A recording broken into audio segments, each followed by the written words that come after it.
ರಾಜ್ಯಾದ್ಯಂತ ಕರ್ನಾಟಕ ರಾಜ್ಯವು ಒಳಗೊಂಡಂತೆ ಸಂಘಟನಾ ಪರ್ವ, ಸದಸ್ಯತ್ವ ಅಭಿಯಾನ, ಸಕ್ರಿಯ ಸದಸ್ಯತ್ವ ಅಭಿಯಾನ, ಬೂತ್ ಸಮಿತಿಗಳು, ಮಂಡಲಾಧ್ಯಕ್ಷರನ್ನ ನೇಮಕ ಮಾಡತಕ್ಕಂಥ ಈ ಪ್ರಕ್ರಿಯೆ ನಡೀತಾ ಇದೆ.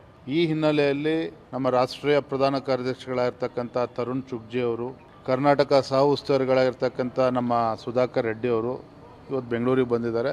ಜಗನ್ನಾಥ್ ಭವನದಲ್ಲಿ ನಮ್ಮ ಕಚೇರಿಯಲ್ಲಿ ಬೆಳಗ್ಗೆಯಿಂದ ಸಂಜೆ ತನಕ ಕೂಡ ಈ ಸಂಘಟನಾ ಪರ್ವ ಸಂಬಂಧಪಟ್ಟಂಗೆ ಸಭೆಗಳು ನಡೀತಾ ಇದೆ. ಇದು ಬಿಟ್ಟರೆ ರಾಜಕೀಯ ಮತ್ತೊಂದು ಏನೂ ಇಲ್ಲ. ಖಂಡಿತ ಆ ಥರದ್ದು ಏನೂ ಇಲ್ಲ. ಆ ಥರ ಅಭಿಪ್ರಾಯ ಸಂಗ್ರಹಣೆ ಮಾಡೋದಾಗಿದ್ದರೆ ರಾಧಾ ಮೋಹನ್ ದಾಸ್ ಅವರು ಬರ್ತಾಯಿದ್ರು. ಅವರು ಕರ್ನಾಟಕದ ಉಸ್ತುವಾರಿಗಳು. ಇವತ್ತು ನಮ್ಮ ರಾಷ್ಟ್ರೀಯ ಪ್ರಧಾನ ಕಾರ್ಯದರ್ಶಿಗಳು ತರುಣ್ ಚುಗ್ ಅವರು ಇವರು ಬಂದಿರತಕ್ಕಂಥದ್ದು ಕೇವಲ ನಮ್ಮ ಸಂಘಟನೆಯ ಸೀಮಿತವಾಗಿ ಸಂಘಟನಾ ಪರ್ವ ದೃಷ್ಟಿಯಿಂದ ಬಂದಿದ್ದಾರೆ. ಮನವಿ ಕೊಡೋದಕ್ಕೆ ಇದು ವೇದಿಕೆ ಅಲ್ಲ. ಇದು ಸಂಘಟನಾ ಪರ್ವ ದೃಷ್ಟಿಯಿಂದ ನಡೀತಾ ಇರ್ತಕ್ಕಂಥ ಸಭೆ. ಅವರ ಸಮಸ್ಯೆಗಳು ಅಥವಾ ಅವರ ಅಭಿಪ್ರಾಯಗಳು ಕೊಡ್ತಕ್ಕಂಥ ಕಾರ್ಯಕ್ರಮ ಇವತ್ತು ಅಲ್ಲೇ ಅಲ್ಲ. ಇದು ಸಂಘಟನೆ ದೃಷ್ಟಿಯಿಂದ ನಡೀತಾ ಇರ್ತಕ್ಕಂಥ